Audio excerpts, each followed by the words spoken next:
Good morning, good afternoon, and good evening, wherever you are in the world today on this Saturday. We welcome you back to another episode of Elevation Mindset. We're going to start off with a few questions here for you as we cover this concept of moving from loneliness to confidence. When is the last time you sat in silence alone? Can you go for a walk with no music, no podcast, and by yourself? And have you ever really actually spent time being single, like truly singular? Chew on those for a moment.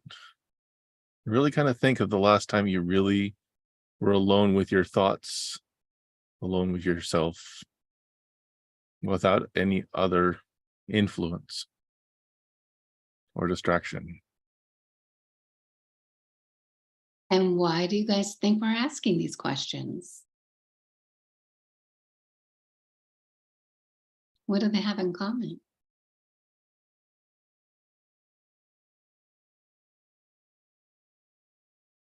And what we're really getting at is, do you know who you are outside of your relationships with the world? Your relationships, not just with each other, your relationship to your community, your relationship to your job, your relationship, how about to your past, your relationship to your story. Are we more than our stories?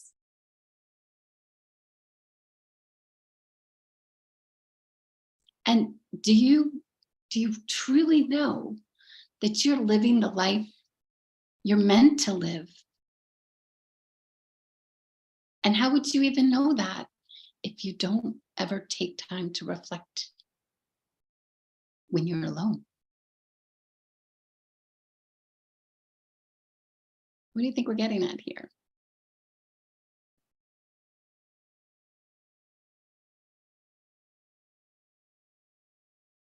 Have you ever heard of the phrase uncomfortable silence? Or have you ever been in a context where silence and quietness makes you fidget, makes you squirm a little? What do you guys think is going on there? We'd like to hear from you. What do you think's happening in those moments? Feel free to put it in the chat.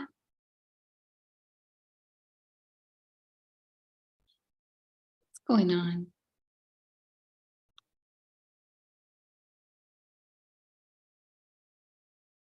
Yvonne, when you're alone on a walk in nature, do you have headphones or is it silent? I try to go silent, but sometimes I have, like, if a life book meeting has come up, I'll listen to it. But 90% of the time, I like to go silent, because if I'm not silent, then my brain's not creating. And as a creator, I need that.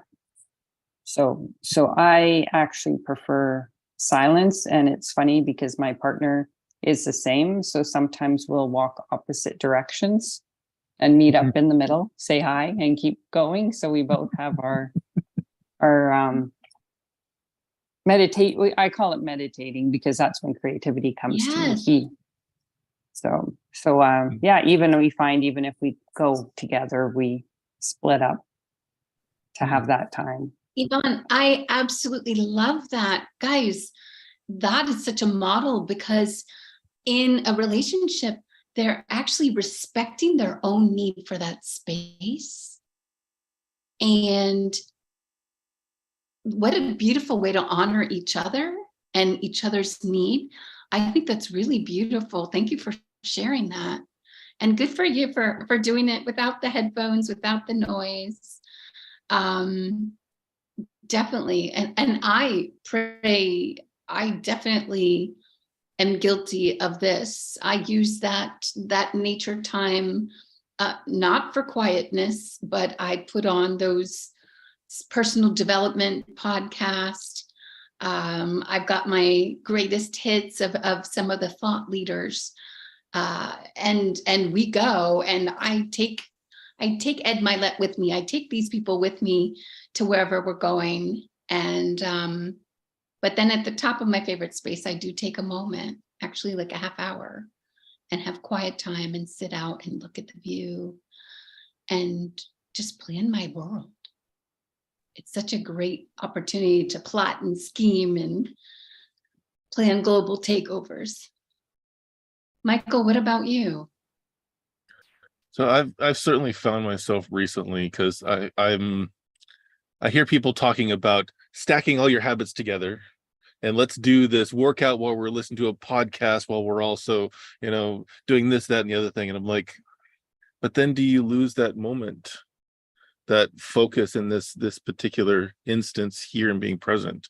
And very much to what you were talking about, Yvonne, of when we're consuming, we're not creating.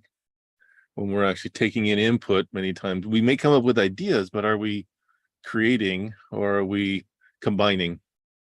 It's a little bit of both. I love the fact that you actually take that time, even when you're out with your partner. That's awesome. It's beautiful. And Michael, you said something really important, guys, that I don't want you to miss. If we're listening, even when we're listening, and we're always told to listen, we're not creating. So if we're always having input, a barrage of input from the media, from wherever, noise, traffic noise, any noise, television noise, radio noise, internal noise. How do we quiet that noise and be still and create? And I love that, Michael. When we are always receiving, we're not creating. Now, sometimes, of course, we need to receive, right? We need input, because then it informs our creative process. But create that space, guys. Create that space.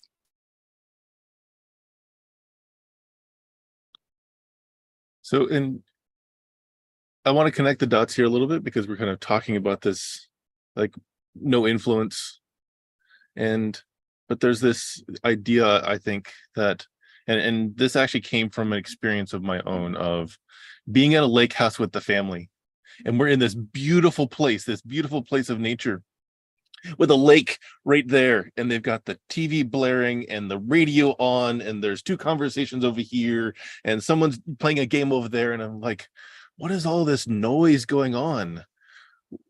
They talk about it being quiet here, and that's why they like going here, but yet at the same time they're bringing all this other noise, all this other distraction in. It makes me really curious about, what is it about so much in our life that we aren't okay being alone with our own thoughts, except for maybe those who are creative.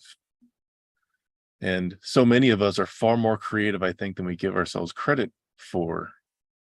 But we're distracting ourselves with all the noise instead.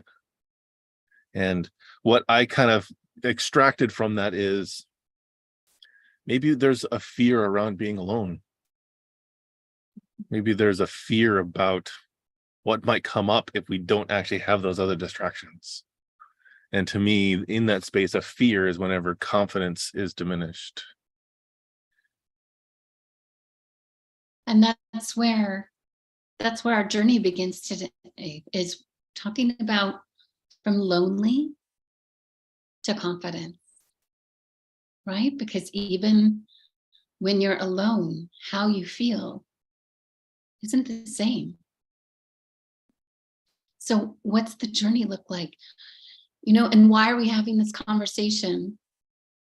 For those of you who have not been with us before, my name is Suzanne Buchanan. I'm a career communications specialist, and I love being the instigator of conversations that change lives and conversations that matter. And Michael, talk about yourself a little bit. Yeah, my name is Michael Danklefs. I consider myself a life vision outfitter. I really help people open up through questions, through ideas, through challenging some of those beliefs that we have, and also shooting for those things that we truly dream about, and then taking steps in order to get there. And I do this through coaching. I do this through technology. I do this through various different aspects, but it really comes down to this idea of some of these deeper conversations are things that we shy away from. And I want to crack that open from this place of what I've heard coined and used myself, ruthless compassion. I'm going to challenge you on your ideas, because are they yours, or are they something that you've been programmed with? And we get an opportunity, as we talk so many times on these. I think this is what, 34, 35 of the number of Yes, we're sessions like we've old done on now. this. We're old. Exactly. And we like having these deeper discussions, and we want this to be a conversation. Yes, we're going to be presenting some information. We've got some ideas of what we want to bring to you as far as questions and possible solutions, but we want you to be part of this conversation. And I appreciate all of you actually bringing it's, if it's in the chat, if it's actually coming on live and talking to us. We also have this streaming on YouTube and LinkedIn at the same time, so we'll be watching that as well and getting some feedback from people. But it's a conversation, not talking heads. So go ahead, Suzanne. Oh, please. No, Susan, go ahead, please. What did you have to say?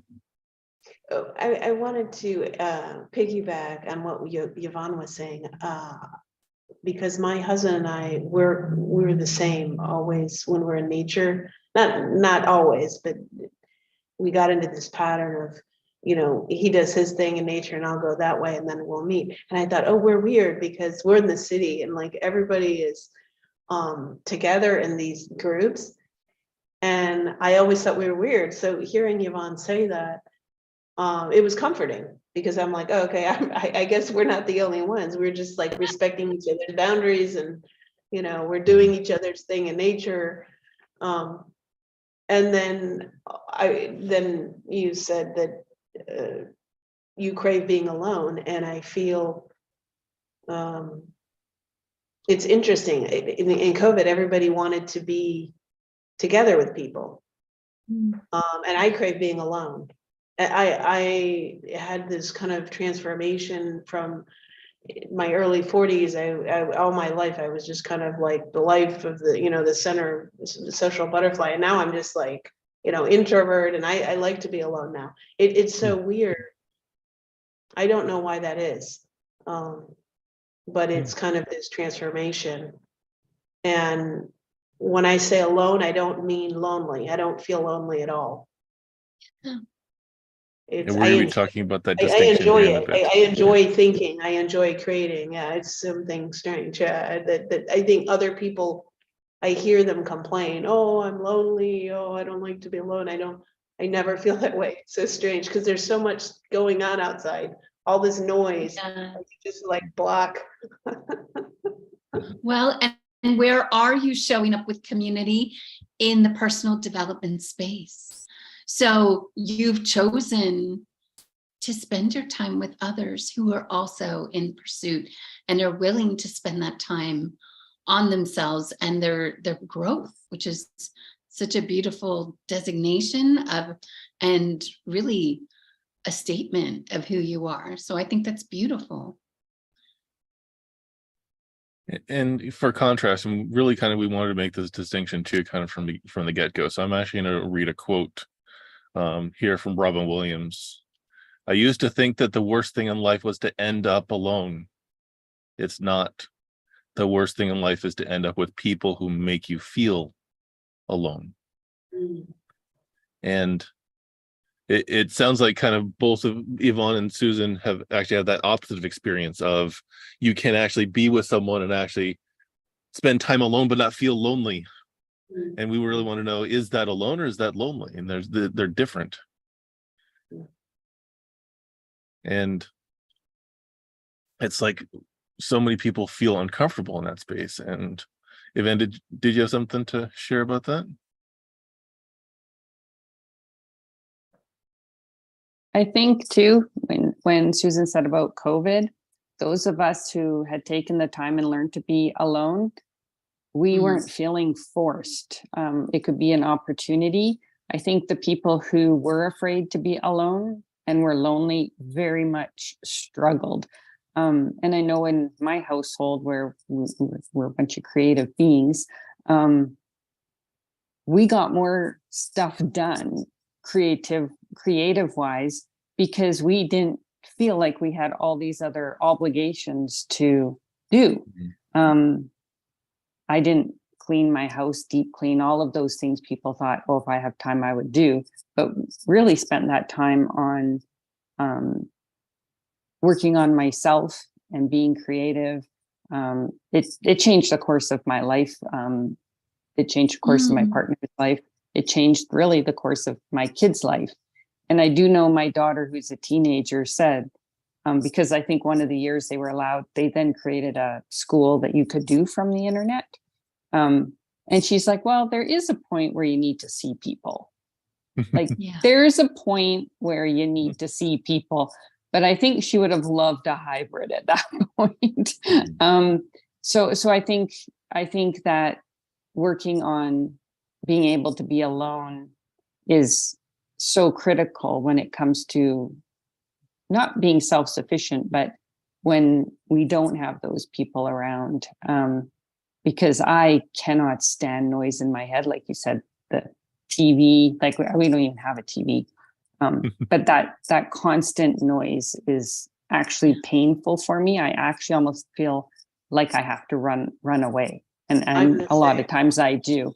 I'm like, it'll be like 10 at night and I have to just go for a walk. And the noise can be from anything, even chatter in my brain, but I just, I have to get it out of me.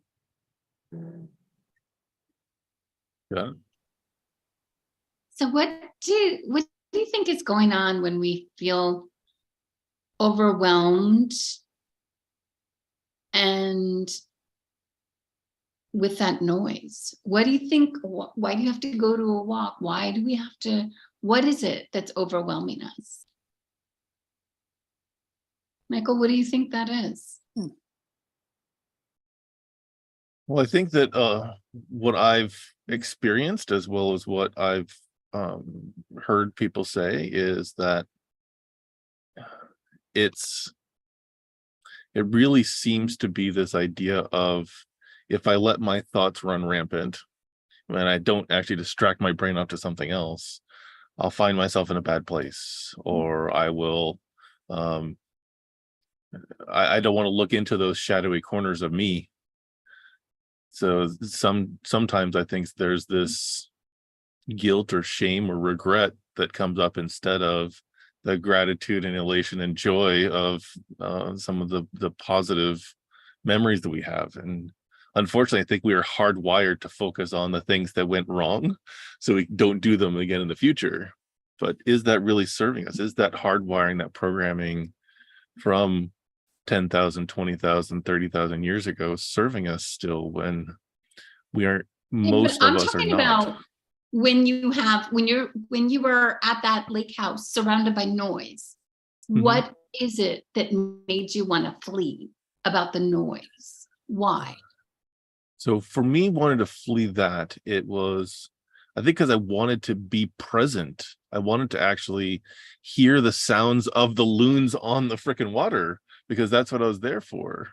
And this idea of, I'm also here with people as well. And if I'm going to be there in that space, I want to spend time with those people as well, versus having to have all this outside. It was the connection to the moment. It was the connection to the environment. It was also a connection to the people. And it's kind of, yeah, let's stay there, guys.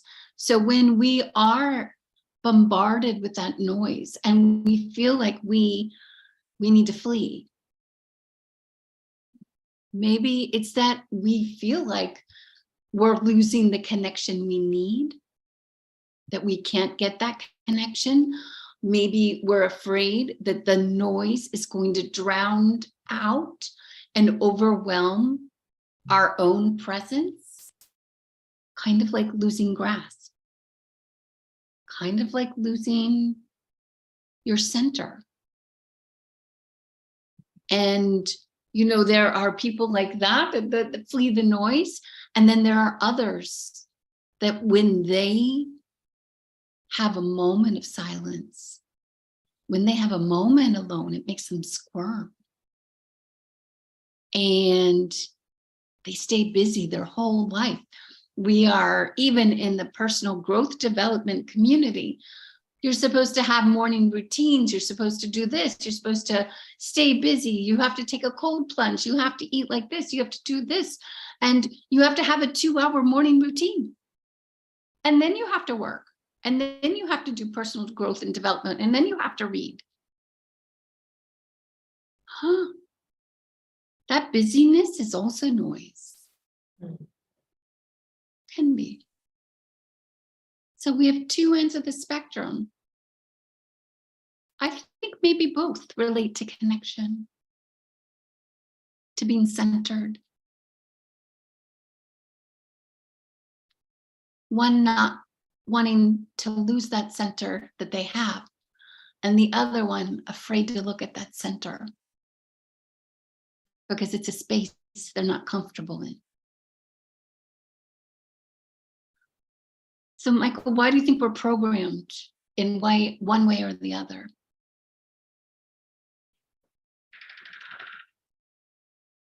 I think that there certainly is this idea about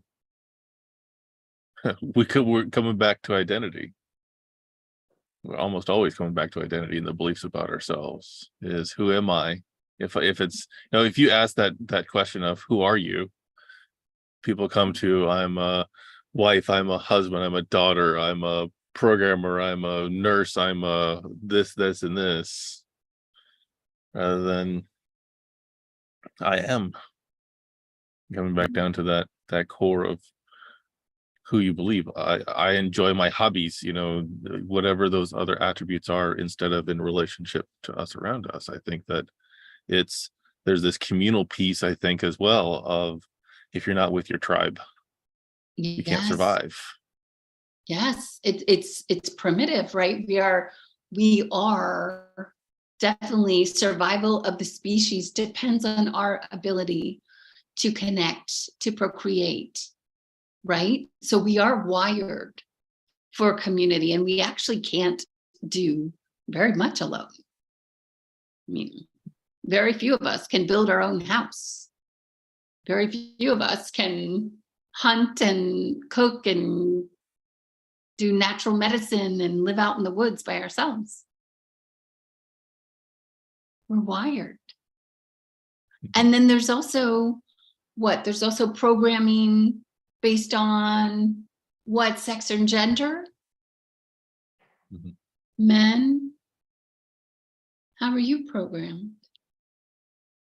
I think there's some of this of you have to be able to do it alone, and then your tribe supports you once you've actually done that thing by yourself, but then you're still meeting their expectations.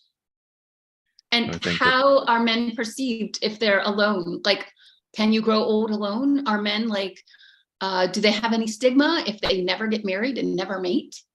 Absolutely. It, from the masculine perspective, is that you are unsuccessful as a man if you actually cannot actually have a relationship, and yet that's also alien territory for men to go into as well. So it's this weird thing, torn judged from one way. Mm-hmm. Totally. Ladies, how are we programmed? Are we programmed to be self-sufficient? What are we programmed? What does society say? I think we're programmed to look after people at the expense of ourselves. Yes. Because the distraction and busyness, and I remember I come from a family that busyness is the trophy. And I live 3 hours away. And when I went there at Christmas time last year, I hadn't been back for Christmas for eons. And it was, there's no drama, but it's chaos, and they're all happy. Everyone's having a good time. There's maybe 12, 13 people. It took me 2 days to recover from one afternoon, because I'm no longer willing to participate in that chaos. So I got smarter when we went home for Easter, because my mom has this huge Easter egg hunt, but again, it's chaos. And what I did that time is I made a conscious effort in the middle of the chaos to remove myself and just go downstairs to the basement, hang out with my cat, because he comes with us, because he was smart. He went down and was having a nap, and he's happy to be in the chaos, but he knew to leave. I'm like, I'm going to go do that too. I just had a 20-minute timeout. I never put my kids in timeout. I always told my kids, I'm going in a timeout. So I recognized I needed that space, even like they didn't need a timeout, I did. And they're grown up now. But I just found it's just taking myself away for 20 minutes. And I could still hear kind of in a vague thing what was going on. So I knew like when dinner was going to happen. But nobody misses you. Nobody knows you're gone. Nobody's like, oh, where's so-and-so? Because they're so busy, they don't even notice when people are missing. Thank goodness. And just taking that time out and then waiting for it to be over. I didn't care if I didn't get any chocolate eggs. It was fine. And then going back upstairs and rejoining, I didn't have to have a 2-day recovery time. I didn't even need a recovery time because I didn't let it get that far. I love it. And Yvonne, your boundaries that you've shared already, like all over this hour, are beautiful. Well, thank you. Awesome. And something else with distraction and busyness, because my family, like they would do, like the league sports kind of deal. All their kids drive, like they lived in their car. And they got upset with me because I chose to put my kids in school activities. So my kids were still on the basketball team, still on the volleyball team, still on the rugby team. But everything was done before dinner. And it's like, what different? So they're bonding with kids at school. Like, why do they have to be doing league sports where if something goes wrong, they get an injury? They're now not connected to their classmates because they've been barreling out of class, going and driving around. And I mean, I just was having none of it. And Yvonne, and your kids you're aren't even deprived. tapping into the busy programming we're giving our children. Yeah. Look at that also. And we want to make sure they develop team player and social development skills and all of that. But we also program our children to be busy. And you're right, women are programmed to be caregivers, sometimes at the expense of their own health, at the expense of their own being. And what do they call a lady who goes through her life and doesn't marry? A spinster, right? That's kind of an old term, but like, is there a positive connotation to that? So we are wired for, and we are programmed for that kind of bonding, not to be alone. Definitely not to be alone. And some of it, like we said, it's understandable from a societal perspective, but some of it, it's up to us to really look at and evaluate and question all of our programming. And how do you do that when you're in the middle of it versus when you're alone? It took me about 5 years to unprogram. Actually, and it wasn't unprogramming from the busyness. It was unprogramming from my family's expectations. And what you said is so interesting because my sisters who thrive in busyness, I'll say thrive, survive. Yeah. Their kids are the ones that also have busy, they're busy, crazy busy. And my daughters aren't.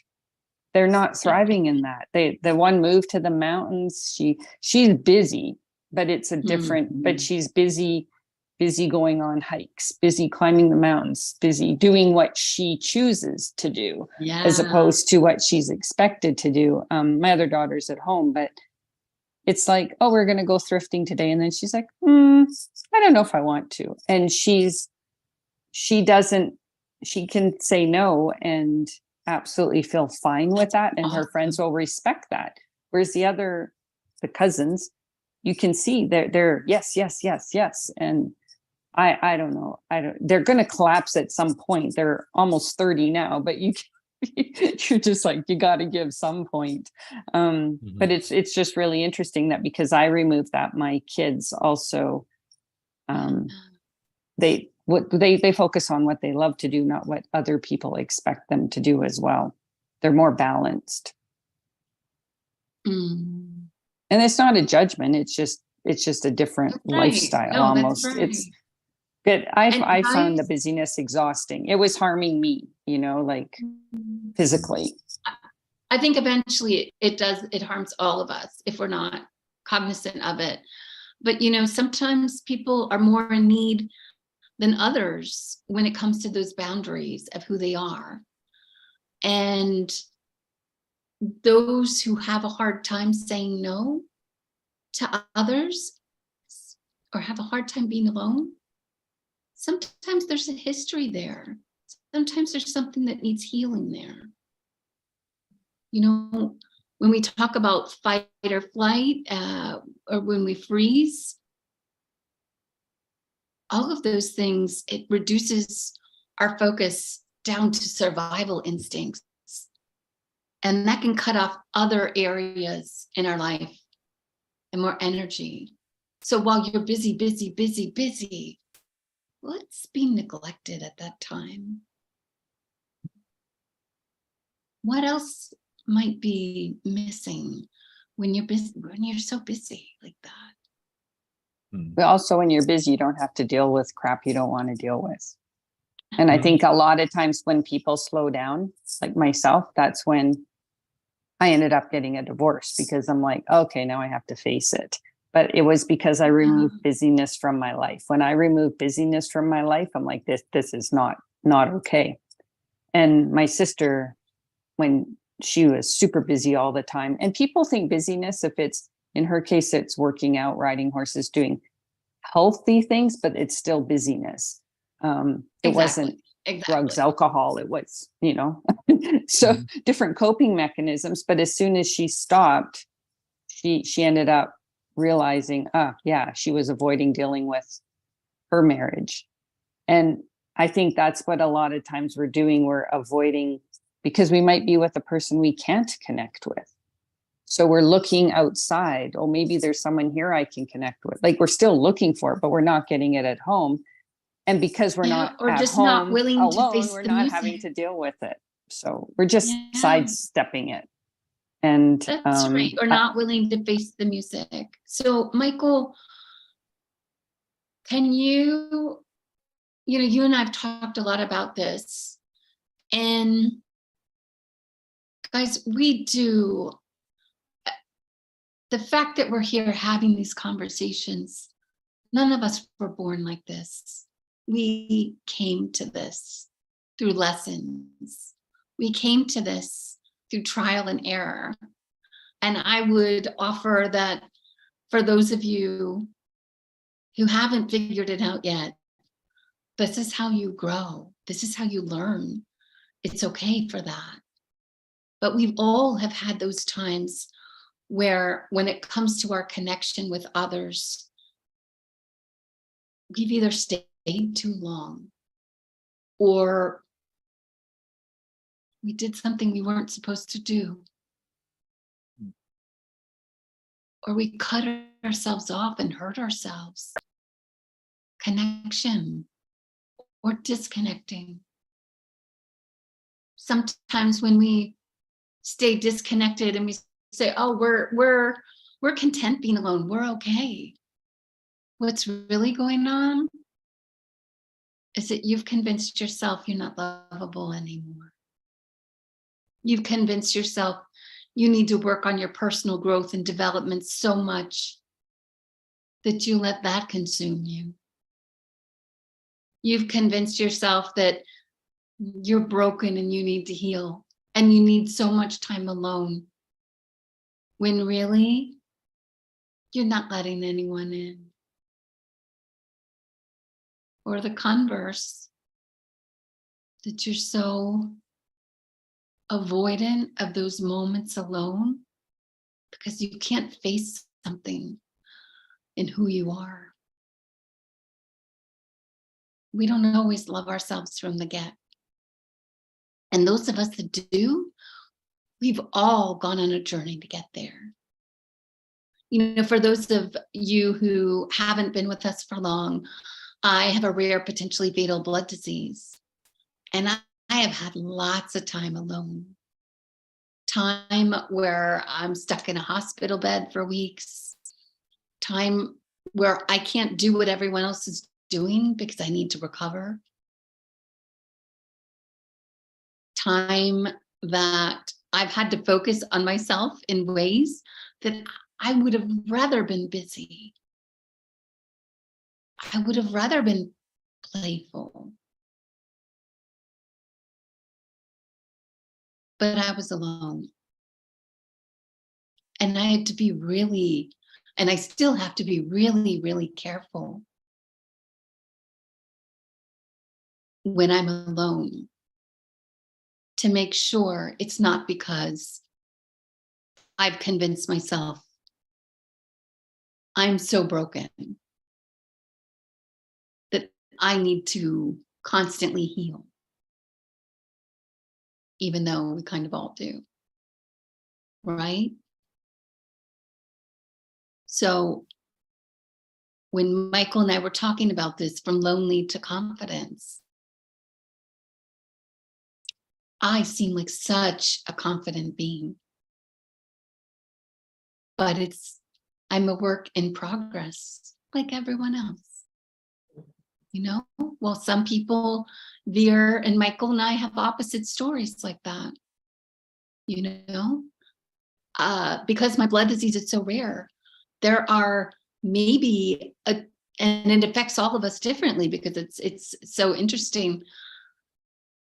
There are like 5 people on the planet that understand how it affects me. It would be so easy to convince myself that I'm broken and I've got so much work to do. It would be so easy to say, this is a lonely path for me. But that's not my story. I looked at that side. And when Michael and I were sharing, Michael came from the other side, which is weird. People have said that so many times that we complement each other. And Michael, you told me about what it's like on the other side. Yeah. For me, it was much more of I was surrounded by people. I was busy. I still get accused of being busy at some, many different points, and it's still something I'm recovering from. But I was in a place where I did seemingly have people around me, but I still felt alone. Mm. I still felt disconnected, and at the same time had habits that weren't healthy for sure. And it very much led me to compromising my own standards. And unfortunately, the law at the same time, which is never actually ends up in a good space. And that need, that desire to connect to something or someone, and I end up ignoring all of those intuitive signs and those intuitive hits of this is not what you're meant to be doing. And the irony of the whole situation, just like we see in so many movies, is seeking something, and you do something, it gives you the exact opposite of what you're looking for. So in this desire for connection to someone, to anyone at that point, led me to a place where I'm in the back of a police cruiser getting arrested because of something that I've done. And all of a sudden, like, my whole world falls apart. any of those connections that I had, which I thought were minor, are gone. And my whole world is now upside down with a stigma that's lasting till today, where opportunities are still turned away because of that decision. And I realized the bad space that I was in. And if I could go back and change that, in some ways, I'm like, yes, I need to, I want to, I have to. At the same time, that was my lowest point. That was me getting in touch with, wow, shit, whenever I'm not paying attention, if I'm actually not holding those boundaries, like Yvonne, you were talking about, of this is my space, I need to hold this, I end up in the ditch on the side of the road instead of actually going towards my purpose, going towards some of the things that I had been trained to do. And that, with that, it very much showed me as well who really was connected to me for me, rather than what I could provide for them, what I could do for them. And it required me to reassess. Okay. For a long time, it was that I can't trust my own judgment, and I had to relearn that. I had to rebuild my own confidence in myself and in the world around me. And it's one of those things where I'd love to change it. There's regret there. And at the same time, there's a power in knowing that maybe in some ways that there are people watching. There are people paying attention. Just like the little kid who actually acts out to get attention. Positive or negative, you're getting attention. And obviously this particular case, I don't like the consequences. And at the same time, I own them. I live them, and I get the opportunity to even now in my conversations, you get an opportunity to see who's really engaged, see who's really on their own journey and can relate to that sort of catastrophe in your life and build back from it. Michael, what were you seeking? What were you really seeking? When it really comes down to it, what I've discovered, it was like a deeper connection. And at the time, how I defined that was physical, not emotional. And I had been blocking off all the possible emotional connection in lieu of a physical one. It's easier, especially through some of the things that I had actually done up to that point. And it really required being open to the emotional, the spiritual aspect of it, because that was not really present in my life at the time. So it really is that I wanted it, but I wasn't open to it at the same time, which is this weird paradox. Or you needed it. Yeah. Yvonne, please. Yeah. I think the power of boundaries cannot be underestimated, because sometimes when we're lonely, we let those boundaries down and let people into our lives that we normally wouldn't had we stuck to them, that can lead us kind of to busyness or the wrong path or not to ourselves. And if I taught my kids one thing that I'm super proud of, it's boundaries. And I know even we went to visit my daughter, she lives in the mountains, a few weeks ago, a month ago. And we were there for 3 days, and she ended up having an extra day off work. And she just flat out said, I love you all so much, but I need a day. And so, no, your guys are going to leave on Tuesday, but the fact that she could do that, I wasn't offended. I was so proud of her for actually stating that, because a lot of people wouldn't. And I think when we put boundaries up and people respect those boundaries, those are the people that we want to seek. When people don't respect those boundaries or try to infiltrate your boundary bubble, those are the people that, I don't like the word eliminate, but we can reduce in our lives. That's right. Our Keep them at a contact safe with them. distance.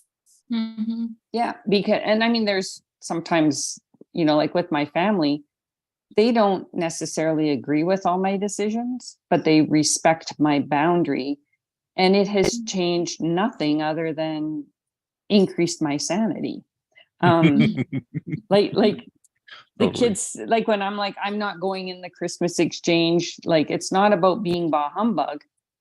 I'm just not going to the mall and going shopping to spend my money on things people don't need. I'm not going to participate in that aspect of Christmas.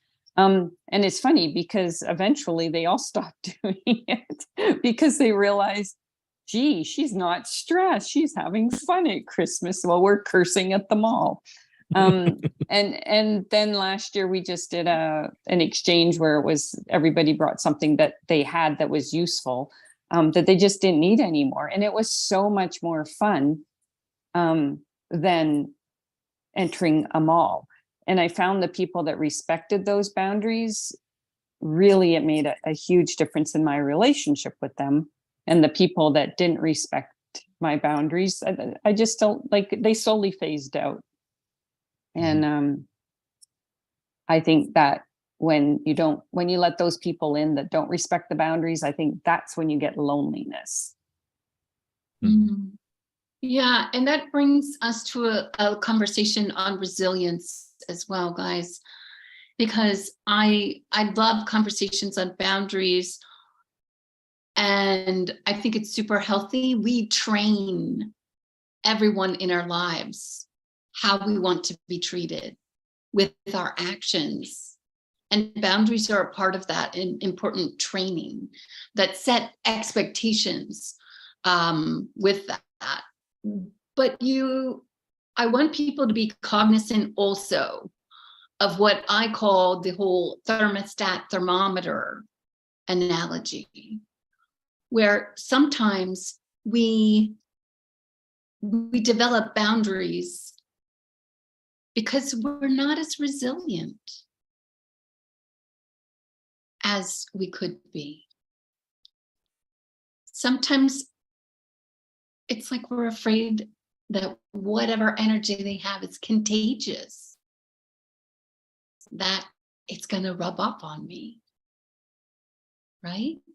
And so I want us to always look at that when we have boundaries. Are we the thermometer that changes temperature wherever we go?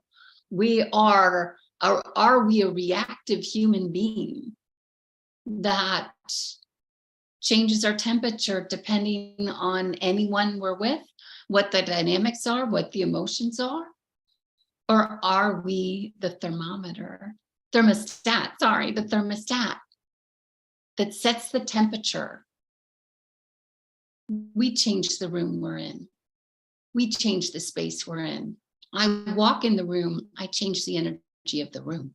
And believe it or not, everyone has the power to do so. So I love conversations on boundaries like Yvonne shared, but I also want us to keep an eye on our resilience and on our personal power to also take space wherever you are. When I do yoga, I go into a flow space. I could literally do it in the middle of a busy intersection and everyone would disappear. I might too eventually, but no one matters. I change the spaces I'm in. You change the spaces you're in. And you have the power to not let that rub off on you. Believe it or not, you can find meditational space. You can find that spiritual, intellectual space in the middle of chaos. You can be the calm in the eye of the storm. You have every power.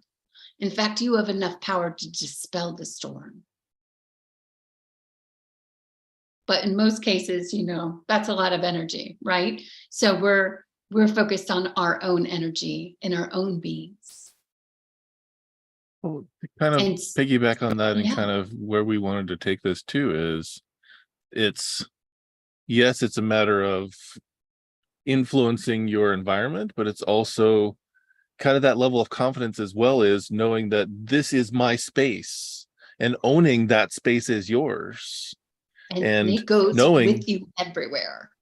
right. And it's, if you look at someone's posture, many times you can in many ways tell whether they are confident and they're actually owning their space versus when they're contracted and they're actually like trying to be as small as possible and not be seen. It's one of those little things that I'm actually I like being able to pick up on, and being able to empower someone to own their space, own your life, own your choices. But it starts by knowing that I'm here in this spot, in this place for a reason. I chose something that brought me here, regardless of if it's good, bad, or indifferent. Is every choice that we've actually made up to this point has brought us here. And I can shy away from the or blame, or I think we've got a laundry list of all the things we could do that we were actually talking about last year, and instead what we're suggesting people do instead in this past year.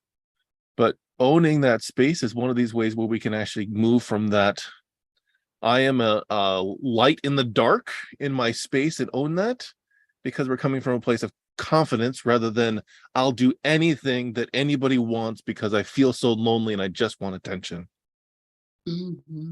And finding the balance in that, and I very much appreciate the idea of that we need that alone space and that alone time in order to collect our thoughts, to actually purge some of those things and go through that process.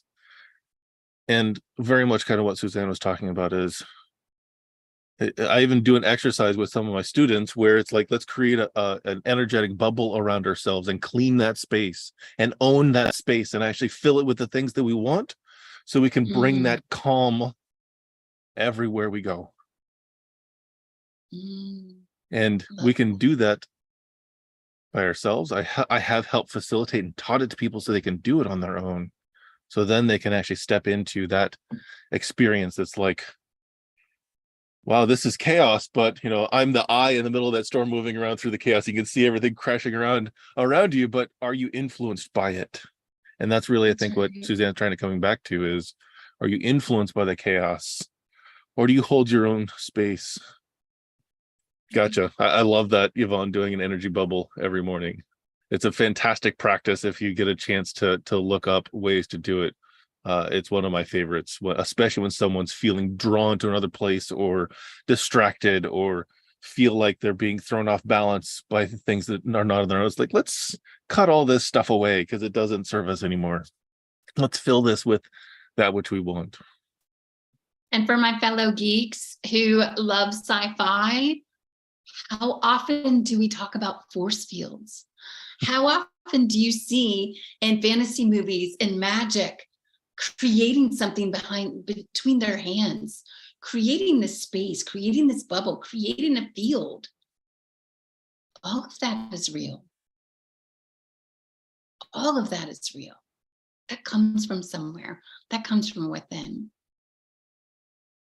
And also the intention of your mindset before you go into a space. So yes, if you're going into, let's say Yvonne mentioned the group chaos or the family chaos, because I have plenty of it, like she said. When you put in your mind that intention before you enter the situation, which I never used to do, but now I'm practicing, it totally is a game changer. It's like I have in my mind, like, okay, I'm intent on this. I'm going to be observant. I'm not going to be part of their chaos, but I'm going to have fun. I'm just going to enjoy and sit back and relax. And I'm just going to have my little energy bubble. And there's all this chaos going, but I can enjoy it and it doesn't affect me and I don't get tired.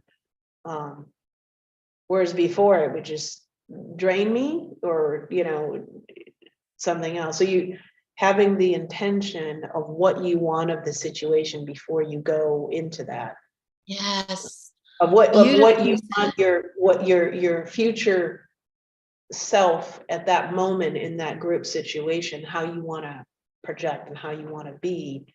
And a lot of the 90% of the time it turns out that way. It's so strange. It does. I have no idea I have no idea how. I know, it's crazy. It is I crazy. know. That's awesome, Susan. I love that. And I had never really done that before I started doing pretty large public speaking. And my last big job was with the United States Department of Justice, where I mediated racial tension and conflict in communities across the East Coast of the US. And so I would go to meetings and there would be literally 500 people that were upset, 500 people that were affected by, KKK groups, some kind of perception of mass discrimination, emotions, historic racism. So I was going into emotionally charged, heck, you think family's chaos? Try 500 people. And they were all grieving. So I had to start, when I didn't do that, after the events, I was absolutely wiped out, and I would need to eat donuts, pet puppies, and watch cartoons for 5 days. It was bad. But then I started to really rein in my energy and set my intentions and start that, you talk about that protective force field, that energy field, but mine was solar. Mine was a projection. Mine was the thermostat, because if I didn't set the room was grieving and hurting, and they needed a healer, and this world needs healers.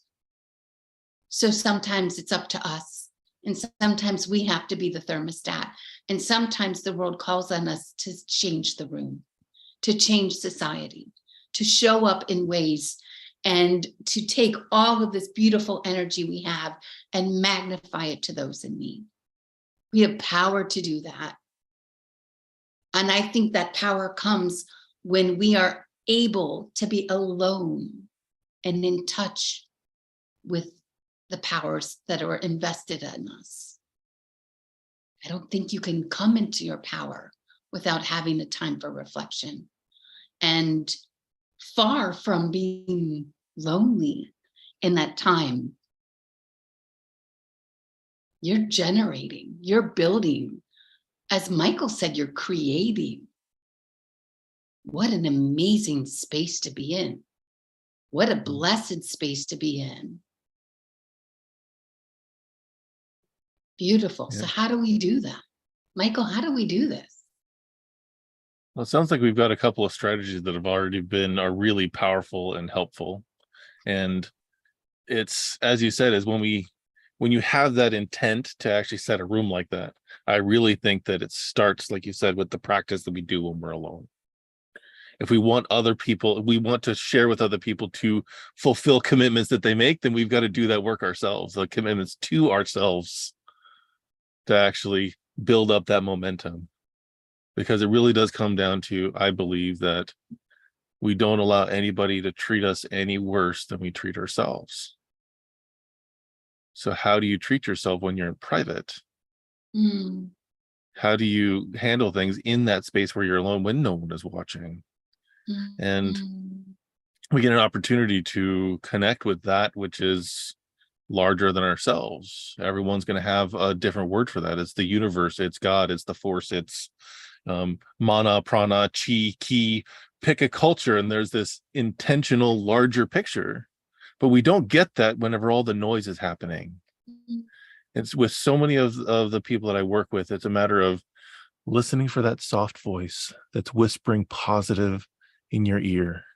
If it's screaming and yelling and putting you down, that's the chaos.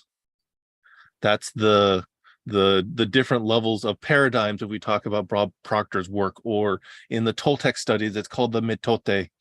In some of the men's work, it's the apes, the monkeys in your head. But that's not that higher self that you're hearing from. It's all those fears and the ego and those things that are doing their best to keep you safe. So we really need to take that time and step back and maybe sit and have a meal all by yourself and that's all you do. You're not scrolling through your phone, you're not watching TV, you're not reading the newspaper.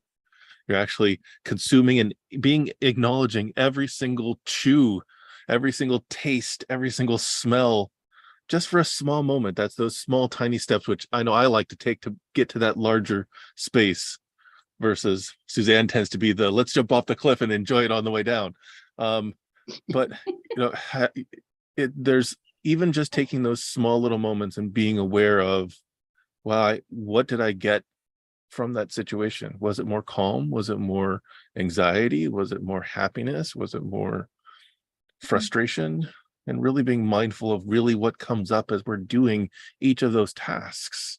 Going for a walk to go for a walk to go for a walk, instead of having to get your phone calls in or actually listen to your podcast or personal development work. And it's really a matter of, like Roshan mentioned earlier, the idea of the power of now, of coming into this moment and being fully present in that one thing, rather than my intention being on this event that I'm doing here, but I'm not here. And we dilute and diminish that. So to me, that's how I get to that place of confidence, is being fully present in the moment. And I do feel like as we go forward, we have a responsibility to help others become more aware. Oftentimes when we're in a big group, people are just talking, everybody's talking over each other because they don't have intention. So we can be mindful and allow the opportunity for people to become more aware of each other. And not talk over each other, which I see happening nowadays a lot. I mean, we all do it. It's just because there's a lot going on, but it's our responsibility to help others become more aware. And unfortunately, I'm a coach as a profession. I want to fix everyone. I want to teach everybody and hold everybody accountable and all that sort of stuff. It's not always is everyone ready for it. That's true. What I found is the best way to actually teach someone how to do that is to do it yourself and have them see the results you get by being that way. Kind of like what Suzanne was talking about. When you walk into a room, you are the grounded center in the room, and people notice it. They're like, what is that person doing to get there? Totally. I need to understand what they're getting. Exactly. It is being that radiant light in the room. And that is very much kind of what we're talking about when you hold your spaces, when they see what you lead by example. Exactly. Is, being that mindful person, and people can see how it's done. And if they're paying attention, then you have an opportunity to share your experience. But I used to say I had to fix it hat on all the time, and it doesn't serve everyone, because not everybody's ready to hear it. Instead, they feel criticized and judged and told what they're doing is wrong. And no, absolutely true. Yeah.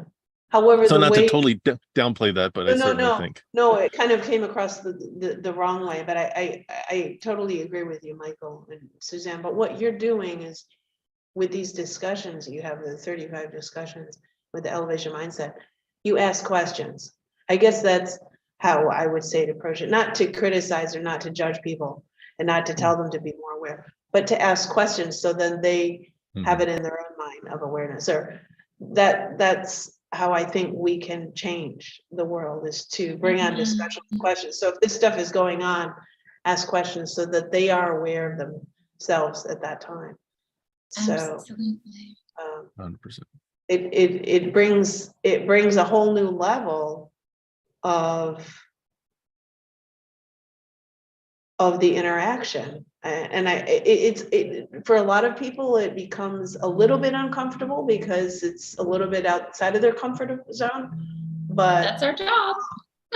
it's a challenge, and I think that it will change the world when people bring up these discussions and raise questions. Thank you for that. And it's only because we believe in every single one of us. We are all here on purpose, with power, with potential. So what are we going to do while we're here? How are we going to make the best of this? And how are we going to leave it a better place? These are conversations that need to happen. And that's when Michael and I stepped up. We looked around what was happening in the beginning of COVID, and it was like a ghost town. And that's where we started, and we haven't shut up since. Beautiful. So what do we do now, Michael?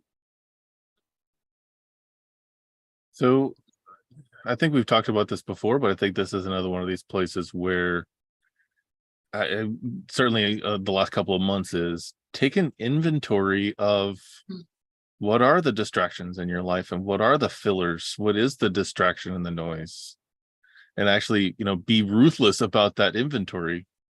Yes. Of what am I doing that's keeping me off balance, that's keeping me away from my purpose, that's keeping me away from that premise, vision, purpose, and strategy that is guiding us to where we want to go. And it's the toughest part for me is that I also know that what we focus on, we get more of. So the idea for me is take that inventory and actually then we've got to do something with it. Is what are we doing instead? And then focus on the instead. Yes, so I think that sure. It's important. And Michael, the note we have in our the note we have in here is that it's like when you're looking in your rearview mirror in your car of objects may be closer than they appear, because it may be right up in your face. This distraction, the law of attraction works. Yes, it seems so important at the time, but is it really leading you to your highest purpose? And there's a phrase you taught me that I love. Fearless moral inventory. Guys, I will never forget that because it applies in every circumstance where we're saying reflect, take an inventory, be fearless. And I would probably add be ruthless, but that's my redhead. So my inner redhead. But where are those areas where you're not giving yourself that space to grow? And can you do it if you're never alone? We navigate our own career. We navigate our own financial situation. So what about our life mission? I mean, we don't put those things in other people's hands. You can hire a financial advisor, but you have to have your goal. You have to have your vision. In your career, we don't really hire people to manage our careers. Maybe we should, but it's really not what we do.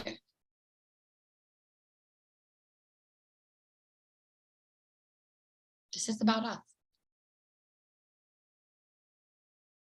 I think the one last thing that I want to kind of leave everyone with is to stop letting your fear of being alone or being on the outside allow you to sabotage the rest of your life. So if that's a toxic relationship, if that's friends that don't serve you, if that's a career path that you absolutely hate, but you're doing it because that's what your circle, your community, or whatever actually wants you to do. And because we have this opportunity to live our life, and by doing so, we're playing to our strengths. We're actually diminishing our weaknesses. And when we make decisions because of how someone else will feel, how someone else will respond, how someone else will react, we're no longer living our lives. We're actually sabotaging it for someone else's expectations. And Yvonne hit that right on the head earlier on in the session of finally letting go of the family expectations. That's when we can really step into our power, when we can step into our success, when we can step into our definition of where we need and want to be.